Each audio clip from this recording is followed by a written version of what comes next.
علیہ وآلہ وسلم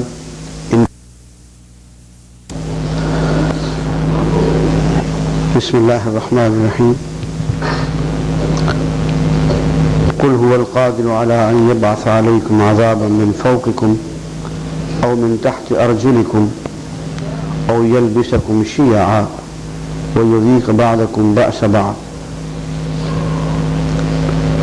ارشاد فرماتے ہیں کہ اے نبی صلی اللہ علیہ وآلہ وسلم ان کو بتا دو کہ اللہ تعالی اس بات پہ قادر ہے کہ تم پہ عذاب نازل فرما دے اوپر سے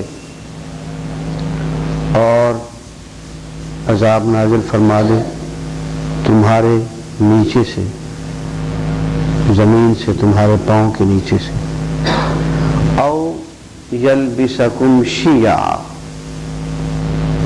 یا وہ تمہیں مختلف جماعتوں کا لباس پہنا دے، الگ الگ ٹکڑیاں، الگ الگ جماعتیں، الگ الگ فرقے بنا دے۔ وَيُذِيقَ بَعْضَكُمْ بَأْسَ بَعْضٍ، اور تمہیں ایک دوسرے کی مار دھاڑ کا مزہ چکھا دے، وہ اس کو ماریں، وہ اس کو ماریں، دونوں ایک دوسرے کے لیے عذاب بن جائیں۔ الگ الگ جماعتیں بنا دے، الگ الگ گروہ بنا لے جو آپس میں لڑتے رہیں، ایک دوسرے کو قتل کرتے رہیں۔ عزیزان گرامی، بات یہ ہے کہ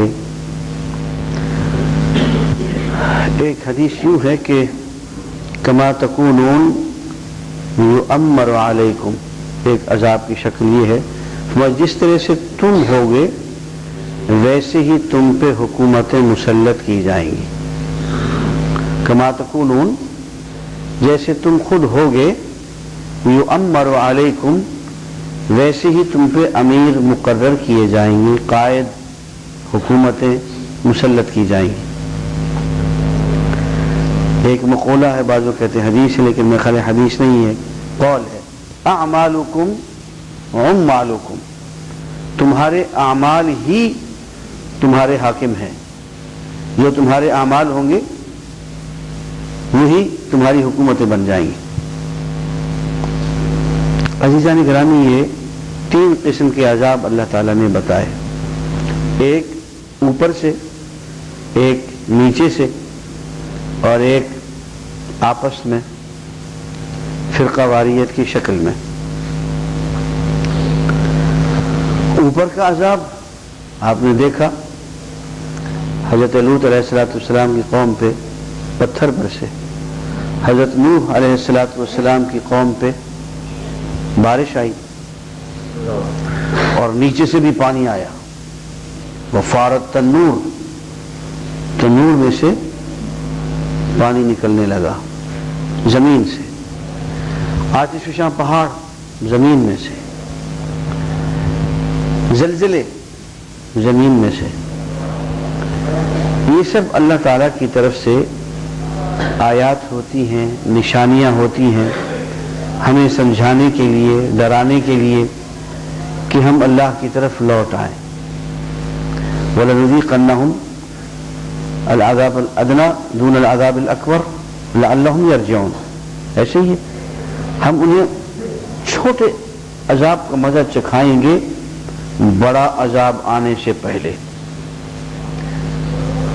پروگرام تو بڑے عذاب کا ہوگا، لیکن اس سے پہلے ہم چھوٹے عذاب کا مزہ چکھا دیں گے، لعلہم یرجعون، مقصد یہ ہوگا کہ اللہ کی طرف لوٹ آئیں۔ اگر اللہ کی طرف لوٹ آئیں گے تو بڑا عذاب نہیں آئے گا، اور اللہ کی طرف اگر لوٹ کے نہیں آئیں گے تو بڑا عذاب آ جائے گا۔ عزیزان گرامی، 1947 میں پاکستان بنا اور 23 برس کی مدت میں 1970 میں ہم نے دیکھا کہ ایک طرف دینی جماعتیں تھیں، منتشر تھیں لیکن تھیں، دوسری طرف ایک جماعت جس نے صرف روٹی کپڑا اور مکان کا نعرہ لگایا، ایک طرف سے اسلام اسلام اسلام ہوتا رہا، دوسری طرف سے اشتراکیت آ گئی۔ اور 1970 میں آپ نے دیکھا کہ اشتراکیت کے ہاتھوں ہمارے اسلام کو نہیں ہمارے اسلام کو شکست ہو گئی. وہ اسلام جو ہم نے اپنا رکھا ہے، وہ اسلام جس کا نعرہ ہم لگا رہے تھے، اس کو شکست ہو گئی. پھر 23 برس کے بعد دوبارہ 1993 میں لاس اینجلس میں بیٹھا ہوا تھا اس وقت، تو مجھے امریکنز نے کہا کہ doctor your Islam has been defeated, تمہارے اسلام کو پاکستان میں شکست ہو گئی. پھر 23 برس کے بعد جمہوریت کے ہاتھوں اسلام کو شکست ہو گئی. عزیزان گرامی، اسلام کو شکست نہیں ہوتی، یہ وہ اسلام ہوتا ہے جو جسے ہم نے بگاڑ رکھا ہوتا ہے، وہ یعنی اس کی وہ اصل شکل نہیں ہوتی ہے. میں اس کی ایک مثال آپ کی خدمت میں عرض کروں کہ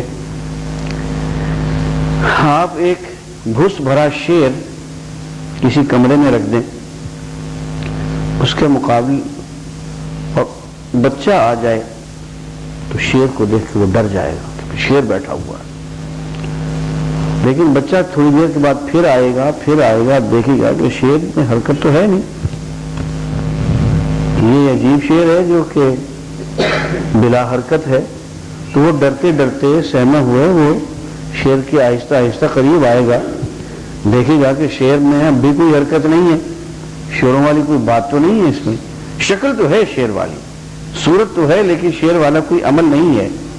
وہ گھن گرج، وہ قوت، وہ جنگل کی بادشاہی، وہ تو کچھ نہیں ہے اس میں. تو آہستہ آہستہ سمجھ جائے گا کہ یہ کوئی بے جان چیز ہے.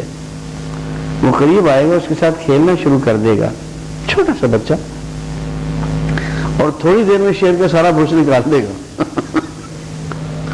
اور شیر کا بھوس ادھر پڑا ہوگا، اس کی کھال ادھر پڑی ہوگی. اب کہنے کو تو شیر کو شکست ہو گئی، لیکن یہ شیر نہیں تھا، یہ پیپر ٹائگر تھا، یہ بھوس بھرا شیر تھا. ہمارا اسلام بھوس بھرا شیر ہے، اور ہم اس اسلام کی جو شکست بار بار دکھا رہے ہیں دنیا کو، یہ ہمارے اعمال ہیں، یہ اسلام نہیں ہے. اور یہ سارے کا سارا عذاب جو آ رہا ہے، یہ اسلام پہ نہیں آ رہا. میں آپ سے سچ کہہ دوں، یہ مسلمانوں پہ بھی نہیں آ رہا، یہ ان لوگوں پہ آ رہا ہے جو اپنے آپ کو مسلمان سمجھتے ہیں، جو اپنے آپ کو مسلمان کہتے ہیں.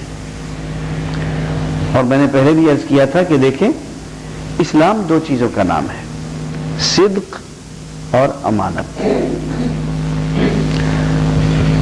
حضور اکرم صلی اللہ علیہ وآلہ وسلم نے دیکھا کہ صحابہ کرام حضور کے وضو کے پانی کو زمین پہ نہیں گرنے دیتے. پانی راستے سے ہی اچک لیتے ہیں، کوئی اپنے منہ پہ مل لیتا ہے، کوئی سر پہ مل لیتا ہے، کوئی آنکھوں میں ڈال لیتا ہے. تو حضور نے پوچھا کہ تم ایسا کیوں کرتے ہو؟ تم کہ یا رسول اللہ انا نحبہ، ہم آپ سے بہت محبت کرتے ہیں. تو میں دیکھو، اگر مجھ سے محبت کرتے ہو تو پھر 3 کام کیا کرو. چلو یہ جو تم کر رہے ہو یہ بھی اظہار محبت ہے، لیکن صحیح اظہار محبت 3 کاموں سے ہوگا. اگر تم 3 کام کرنے لگے تو میں سمجھوں گا کہ واقعی تم سچی محبت کر رہے ہو. 1، سچ بولا کرو، جھوٹ کے قریب نہیں جانا. 2، امانت اختیار کرو، دیانت اختیار کرو.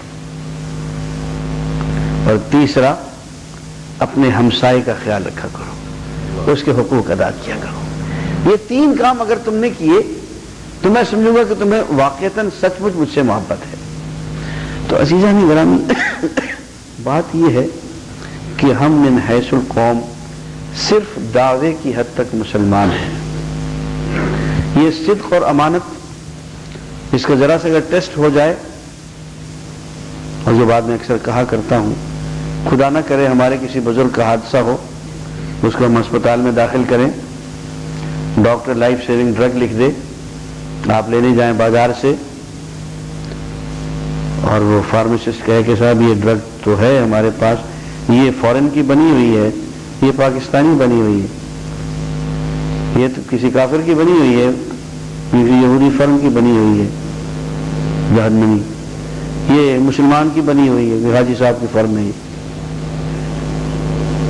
اب آپ کو اپنے والد صاحب کی جان بچانی ہے تو مجھے بتائیے کہ وہ اس جہنمی کی دوائی آپ استعمال کریں گے یا اس جنتی کی دوائی آپ استعمال کریں گے؟ ایک سیدھا سیدھا سوال ہے۔ جس کی جنت جس کے باپ کی جائیداد ہے، الاٹ کروائی ہوئی ہے نا اس نے، کلمہ گو ہے جی، کلمہ گو ہے تو جنت میں تو جائے گا، دروازہ توڑ کے جائے گا۔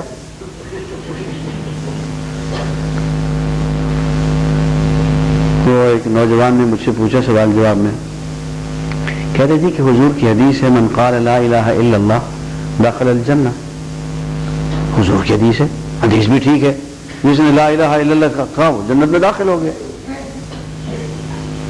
تو ہم تو لا الہ الا اللہ کہتے ہیں، آپ کہتے ہیں کہ نہیں پورا قرآن بھی پڑھو، اس پہ عمل بھی کرو، خود سیکھو، آگے سکھاؤ۔ آپ تو لمبی کہانیاں ہمیں سناتے ہیں، حدیث میں تو سیدھی سیدھی بات ہے من قال لا الہ الا اللہ دخل الجنہ، لا الہ الا اللہ کہہ دیے جنت میں داخل ہو۔ میں نے بیٹے تمہارا نکاح ہو گیا؟ کہنے لگا نکاح ہوا ہے، ابھی رخصتی نہیں ہوئی۔ میں نے کہا نکاح ہو گیا، گھر آباد ہو گیا، اب اور کیا چاہیے تمہیں؟ اور تو کچھ نہیں چاہیے۔ یہ سمجھ میں بات ہے کہ نہیں، نکاح ہونے کے بعد تو ساری مصیبت شروع ہوتی ہے، بیوی کی گھرکیاں الگ، فلاں کی الگ، فلاں کی الگ، بچوں کا شور شرابہ الگ، ان کی ذمہ داریاں الگ۔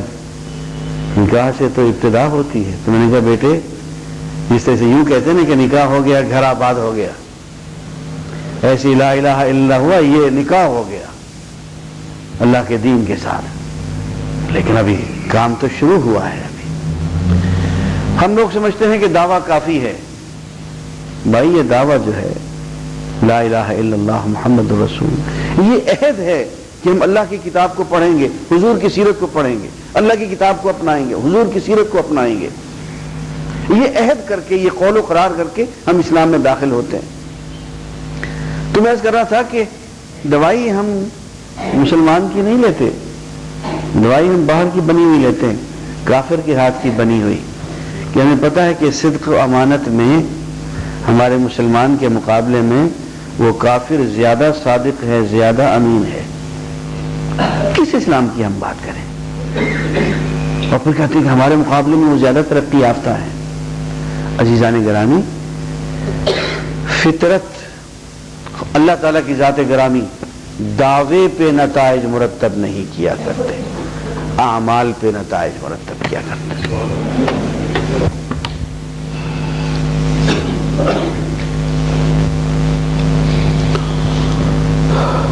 بسم اللہ الرحمن الرحیم۔ قرآن مجید میں چند کردار ہیں جو بار بار بیان ہوئے ہیں۔ ایک کردار فرعون کا ہے، ایک حامان کا ہے، ایک قارون کا ہے، اور ایک آزر کا ہے یا سامری کا ہے۔ فرعون وہ شخص جو اقتدار کا بھوکا ہے اور ہر قیمت پہ اقتدار اپنے پاس